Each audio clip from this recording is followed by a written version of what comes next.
Bienvenue à cette dévotion matinale. Alors que nous plongeons dans la richesse de la parole de Dieu, nous vous invitons à considérer de soutenir cette émission. Votre générosité est essentielle pour nous aider à développer différentes ressources de formation pour apprendre et grandir comme disciples de Jésus. Merci d'être une bénédiction pour ce ministère. Que Dieu vous garde. Hey tout le monde! Bonjour, bonjour. On poursuit aujourd'hui avec notre série de dévotion matinale sur l'Épître aux Galates.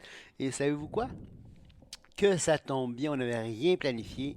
Et pourtant, Dieu, lui, je pense qu'il gardait le calendrier parce que on est le vendredi saint.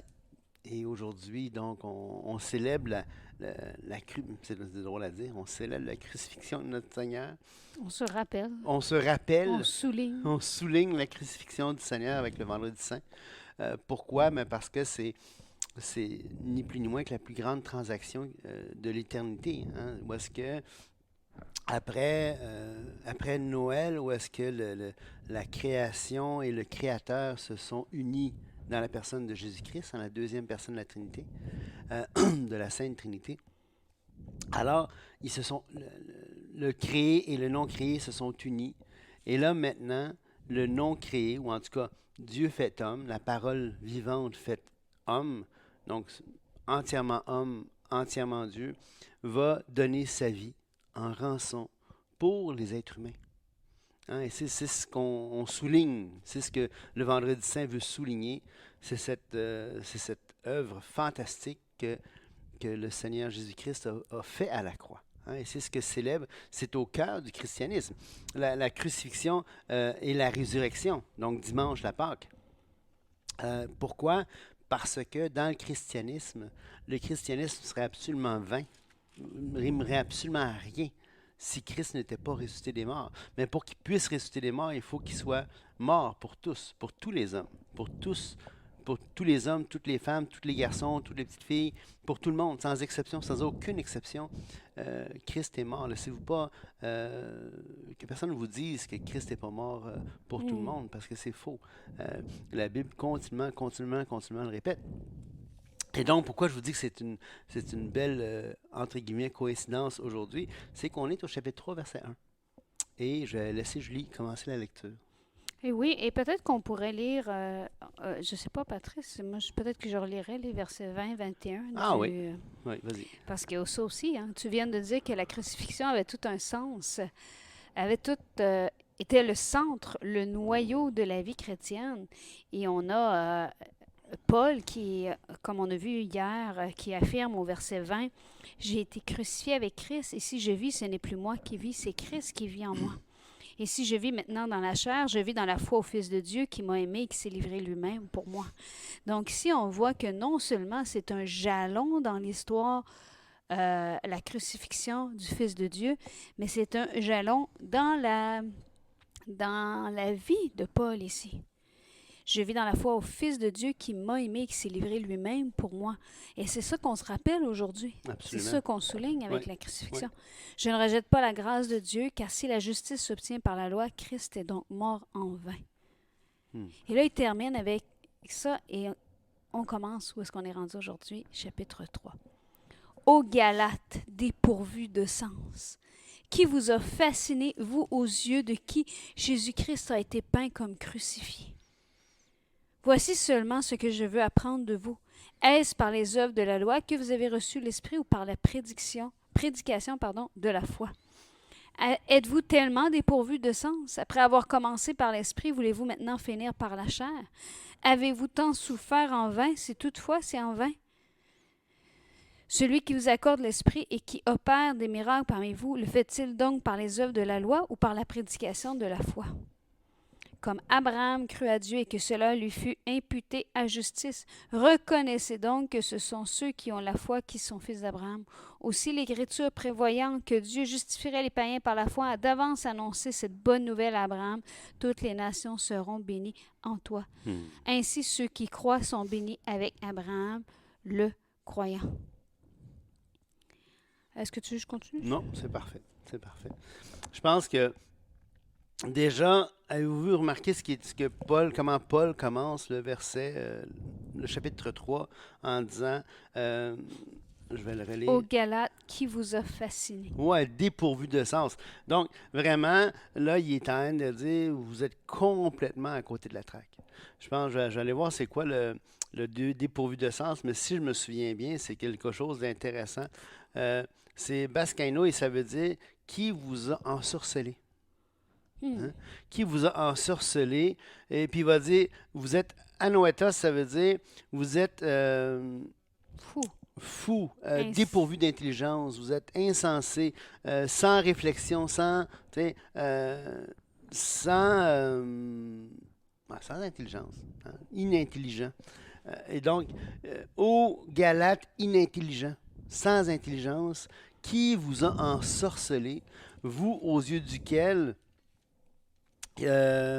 Jésus-Christ a été peint comme crucifié. c'est ça, et le mot c'est prographo. Hein? Et donc, prographo a été décrit, même annoncé. Grapho, ça veut dire écrire. Pro, qui est comme le préfixe qui pré-écrit, pré-décrit, et donc, c'est vraiment quelque chose qui est puissant comme texte. Paul, il est comme, il est vraiment, ça fait 1 an qu'il est allé à peu près voir les Galates. Et là, il se dit, mais il dit, comment ça se fait? On vous a décrit, on vous a dépeint Christ crucifié. Comment ça se fait que vous vous détournez si promptement? Hein? Et là, ça c'est ce qu'on avait lu au début, et là, il rappelle, il redit, hein? Qui vous a ensorcelé, qui vous a fasciné, qui vous a... Avez-vous, y a-t-il quelqu'un qui vous a jeté un sort? Hein? Et je pense que cette idée-là de dire qui vous a détourné si promptement, et je m'étonne que vous détourniez si promptement de celui qui vous a appelé par la grâce de l'Évangile. Et le verset du chapitre 3, 1, aux Galates dépourvu de sens, qui vous a fasciné, vous, aux yeux de qui Jésus-Christ a été peint comme crucifié? Je pense que juste ces 2 versets-là, en soi, sont une bonne raison de prendre le temps de s'arrêter à la Pâque pour se rappeler pourquoi Christ a été crucifié. Absolument. Afin de se garder d'être fasciné. Ouais. Afin de se garder de considérer que la loi puisse être la solution à notre besoin de justice aux yeux de Dieu. Absolument. Quand Paul a écrit Galates, n'oubliez pas, il n'y avait pas de chapitre, il n'y avait pas de verset. Et quand il a écrit « Je ne rejette pas la grâce de Dieu, car si la justice s'obtient par la loi, Christ est donc mort en vain. » Et ensuite il a dit « Ô Galates, dépourvus de sens, qui vous a fasciné? » Il est en train de leur dire à quelque part « Hey, Christ n'est pas mort en vain. » Quand en disant là, aux yeux de qui Jésus-Christ a été peint comme crucifié, bien, cette expression-là, même utilisée aujourd'hui, si je te dis ça, si je te raconte, je sais pas moi, Mona Lisa, la peinture de Mona Lisa, je suis sûre dans votre tête en ce moment, vous avez tous presque eu une image de Mona Lisa en peinture. Oui. Mais si on va au Louvre? On est un peu désappointés du résultat. Mais là n'est pas la question. Non, elle est superbe, mais c'est comme... Elle est tout petite. Elle est vraiment petite. C'est comme, tu as une grande salle, tu as un mur. Beige. Oui, qui est comme... Puis là, t'as Mona Lisa qui est là, ben t'es comme... C'est ça? Elle est toute seule. Mais ce que je voulais dire, c'est que l'expression a été peint comme crucifié. Le fait de dire ça suscite, le fait d'utiliser le mot peindre suscite dans nos yeux, dans notre tête, une image. Oui, absolument. Et je pense que c'était volontaire de la part de Paul ici, de dire, il n'a pas juste dit aux yeux de qui Jésus-Christ a été décrit, il a vraiment utilisé... ouvertement présenté, a été peint comme crucifié. Ouais, je ne sais pas si c'est une liberté du traducteur d'utiliser le terme peindre. Ben, c'est un peu, mais l'image, c'est quand même de dire... il a été décrit complètement, avec décrit détail. à ouvert, tu sais, vraiment ouvertement, sans rien... Tu sais, c'est comme avec abondance. C'est décrit abondamment, tu sais. Le sens un peu du mot, là, prographo. Mais je pense que second traduit bien le sens du terme. Et ce qui est intéressant, c'est que quand il avait commencé en disant là, de celui qui vous a appelé par la grâce de Christ, et au verset 21, juste avant de ramener cette idée-là que Christ a été prographo à vos yeux, il dit « Je ne rejette pas la grâce de Dieu ». Donc, il associe vraiment la grâce avec la foi placée dans la crucifixion du Christ. Et là, on a au verset 2, « Voici seulement ce que je veux apprendre de vous ». Mais j'aimerais ça revenir, excuse-moi, sur la crucifixion. Parce que on va en profiter. J'ai mis une citation sur mon profil Facebook hier qui citait l'auteur Lee Strobel. Lee Strobel, merci Julie. Et qui disait vous ne rencontrez jamais un être humain pour lequel Christ n'est pas mort. Vous ne porterez jamais les regards sur un autre être humain pour lequel Christ n'est pas mort, parce que Christ est mort finalement. Et ce qui veut dire, c'est que Christ est mort pour tous les hommes. Donc, toute personne sur laquelle on pose notre regard, on a l'assurance, on sait que Christ est mort pour cette personne-là. Et ça c'est quelque chose d'important, parce que ça redonne cette valeur pour dire que, écoute, toutes les vies ont une importance. Toute vie a une valeur, parce que Dieu a évalué la vie des êtres humains au prix de son Fils. Et ça, pour moi, c'est quelque chose de fondamental. Et à de nombreuses reprises dans le Nouveau Testament, on va voir que justement, tous les hommes-là, là, on le répète, on le répète, on le répète, on le répète, on le répète. C'est vrai que certains vont dire, oui, mais Patrice, c'est écrit quelquefois que Jésus est mort pour ses amis, ou Jésus est mort pour son Église.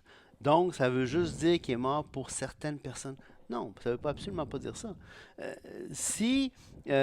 J'invite des gens à souper à la maison. Oui. Et que je dis, j'ai préparé un bon repas. J'ai préparé un bon repas pour mon mari. Est-ce que c'est le seul qui va en manger? Non, c'est ça, exactement. Il est disponible pour tout le monde. Mais je prends la peine de dire que j'ai préparé un bon repas pour mon mari parce que j'ai choisi, peu importe, parce que je l'ai mentionné. Si on a, je sais pas moi, un party de bureau, où est-ce que là, tout le monde est là, puis là, tu dis, hier, je suis allée à un party de bureau où j'étais avec tous mes collègues, mais parmi les invités, il y avait Bob qui ne travaille pas avec moi du tout, qui était juste là, je ne sais même pas pourquoi il était là, mais il était là. Est-ce que je l'ai exclu en disant que j'étais au party avec tous mes collègues? Non, c'est ça, exactement. Et si je dis, par exemple, que, je suis content, je dis, Popoune, elle a vraiment une fourrure, j'aime sa fourrure, elle a une belle fourrure, ou je veux juste dire qu'elle a une fourrure, tu sais, mon chien a une fourrure. Est-ce que je suis en train de dire que tous les autres chiens n'ont pas de fourrure? Non. C'est pas parce que et on appelle ça l'erreur de l'inférence négative. Qu'est-ce que ça veut dire, ça? Là, on est proche de ne pas être dans la dévotion, mais c'est pertinent. Donc, je vais le laisser continuer. Ça veut dire que quand on ne peut pas tirer une conclusion négative d'affirmation positive. Donc, je ne peux pas dire, par exemple... il fait beau aujourd'hui, ça ne veut pas dire que demain, il ne fait pas beau. Oui, c'est exactement. C'est pas parce que, par exemple, si j'avais des enfants...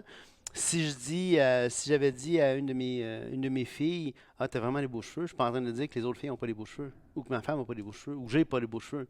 Je peux pas tirer une conclusion négative à partir d'une affirmation positive. Par contre, s'il y a des affirmations universelles, je peux pas les invalider à partir d'affirmations particulières. Ça veut dire, encore plus, si je dis tous les chiens ont 4 pattes, c'est clair, en tout cas. Tous les chiens sont des mammifères. Puis je peux pas dire mon chien c'est un mammifère, donc ça veut dire que tous les chiens sont pas des mammifères. Je peux pas nier une affirmation universelle à partir d'une particulière. Aussi. Par exemple, ton image aurait été mieux de dire mon chien a 3 pattes.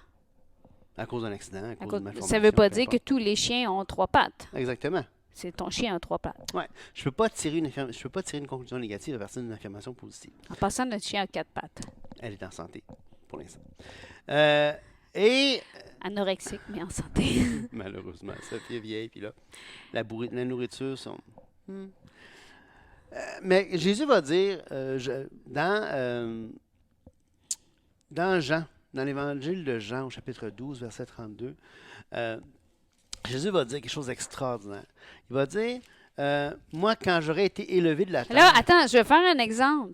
Le fait que Patrice vient de dire ici que Jésus va dire quelque chose d'extraordinaire ici ne signifie pas en aucun cas que tout le reste de ce que Jésus a dit n'était pas extraordinaire. Donc là, je trouvais que c'était comme un bel exemple. Il n'y a personne ici qui s'est dit « Ah ben là, si ça c'est intéressant, le reste ne l'était pas. » Exactement. Ou quand Paul va dire au verset que tu as lu, là, que tu as relu, « J'ai été crucifié avec Christ. Si je vis, ce n'est plus moi qui vis, c'est Christ qui vit en moi. » Pas parce que Paul dit « J'ai été crucifié avec Christ » que tout le reste de l'humanité n'a pas été crucifié avec Christ. C'est comme... C'est là le... C'est là le... Excuse-moi, c'était trop facile. C'était bon.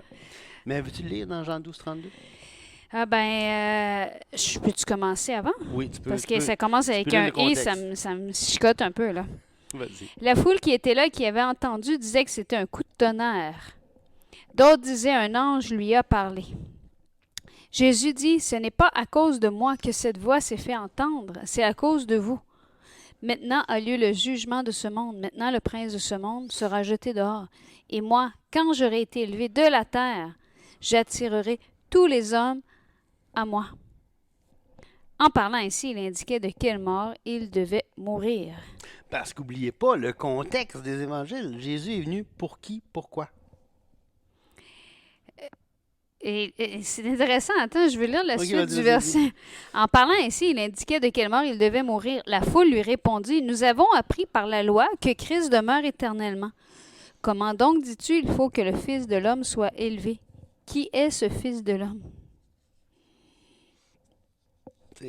C'est intéressant. Il savait que le Fils de l'homme devait... Oui, exactement. Et oui, en effet, c'est une belle démonstration de la divinité du Christ. Mais pour qui Jésus est venu? Pour tout. Premièrement, il est venu sous la loi. Il était le Messie de qui? Des Juifs. Des Juifs. Quand je serai élevé, là, il y a comme il y a un changement de programme. Il est venu premièrement pour Israël.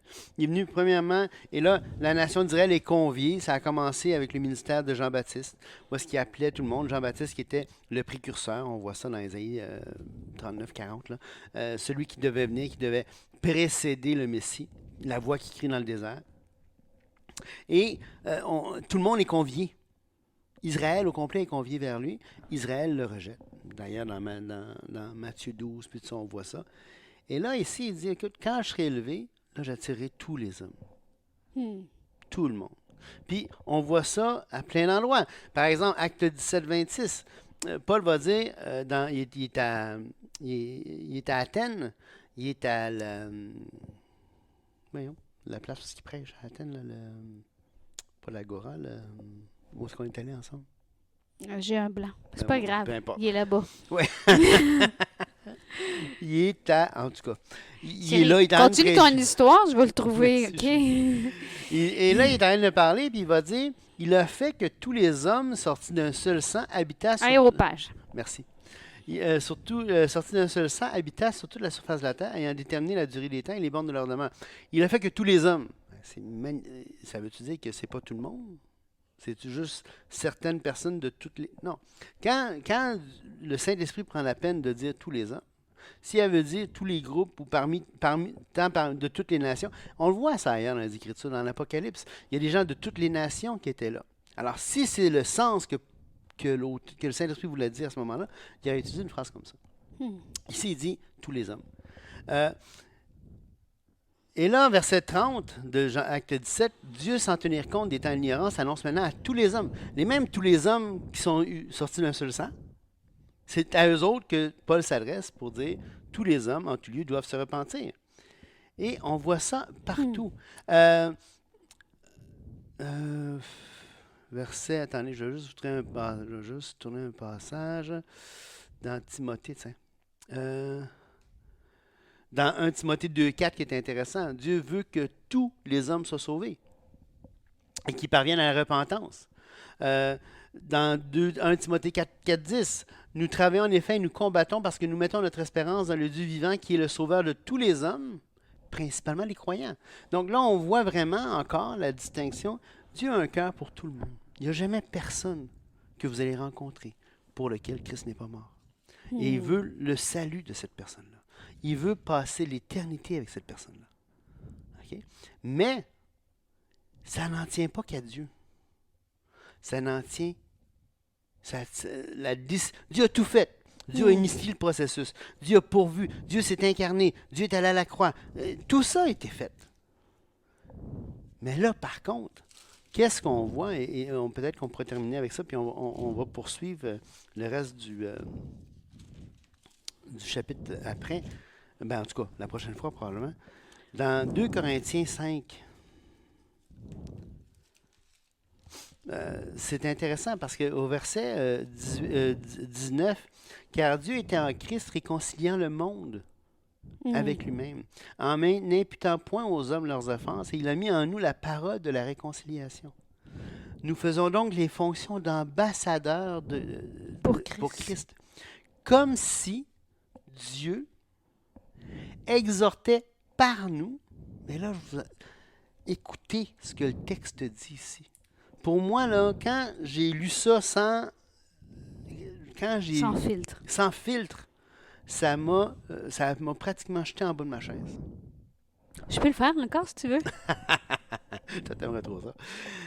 Écoutez, comme si Dieu exhortait par nous. Hein? Nous vous en supplions au nom de Christ. Soyez réconciliés avec Dieu. Que c'est beau. Relis-le. Nous vous en supplions au nom de Christ. Soyez réconciliés avec Dieu. Et rappelez, c'est la même personne qui a écrit ici, Corinthiens. C'est l'apôtre Paul qui dit ça. Oui. Le même qui dit aux Galates dépourvus de sens, qui vous a fasciné, vous, aux yeux de qui Jésus-Christ a été peint comme crucifié. Et c'est puissant parce que le texte grec, il est encore plus... percutant. Percutant, merci. J'avais utilisé un mot qui était... Continue. Ça dit comme si Dieu... Attends, juste le lire là. Exhortait, comme si Dieu exhortait. Le mot c'est parakaleo. Ça veut dire... C'est souvent un mot qui est traduit par prier. Comme par prier, implorer, demander, exhorter, okay? Désirer. Comme si Dieu exhortait par nous, nous vous en supplions. Et le mot ici, c'est déomai. Et ça veut vraiment dire supplier, mendier. Faire une requête. Faire une requête. Écoutez, c'est Dieu qui fait ça par nous. Les gens vont dire, ben voyons donc, Dieu il est grand, Dieu il est au-dessus de tout, Dieu est le créateur de tout. Voir si Dieu s'abaisserait pour supplier les êtres humains d'être sauvés. Mais c'est ça que le texte dit. Et je pense que ça vaut la peine de terminer avec notre dévotion ce matin en se rappelant qu'il y a une promesse qui est sûre et véritable, qui est associée au fait de reconnaître l'œuvre de Christ qui a été faite pour chacun d'entre nous. Et quel plus beau passage que Jean 3,16, « Car Dieu a tant aimé le monde qu'il a donné son Fils unique afin que quiconque croit en lui ne périsse point, mais qu'il ait la vie éternelle. » Dieu n'a pas envoyé son Fils pour qu'il juge le monde, mais pour que le monde soit sauvé par lui. Celui qui croit en lui n'est point jugé, mais celui qui ne croit pas a déjà été jugé parce qu'il n'a pas cru au nom du Fils de Dieu. Donc, si aujourd'hui tu places ta confiance en Jésus-Christ, si tu reconnais qu'il est Dieu incarné homme, qui est venu mourir à la croix pour réconcilier, tel que la Bible enseigne, le monde avec lui-même, eh bien aujourd'hui, alors que tu dis « Oui, je place ma foi en Jésus-Christ », il y a un changement qui se produit, un changement qui est irréversible. Exactement. Si tu crois en lui, péris pas, mais tu vas avoir la vie éternelle parce que Dieu a envoyé son Fils pour que le monde soit sauvé par lui et réconcilié. Exactement. Puis ça me fait penser, c'est quoi à quoi? J'ai aucune idée. Dans Matthieu 13, 44, ça dit, le royaume des cieux est encore semblable à un trésor caché dans un champ. L'homme qui l'a trouvé la cache et dans sa joie, il va vendre tout ce qu'il a et achète ce champ. Il achète l'ensemble du champ en vue du trésor qu'il contient. Le royaume des cieux est encore semblable à un marchand qui cherche de belles perles. Il a trouvé une perle de grand prix, il est allé vendre tout ce qu'il avait et il l'a acheté. On voit vraiment ce sens où est-ce que justement, comme tu dis, Dieu a tant aimé le monde. Et savez-vous quoi? Vous, moi, nous faisons partie de ce monde pour lequel Christ est mort. Que Dieu vous bénisse. Soyez bénis. À la prochaine.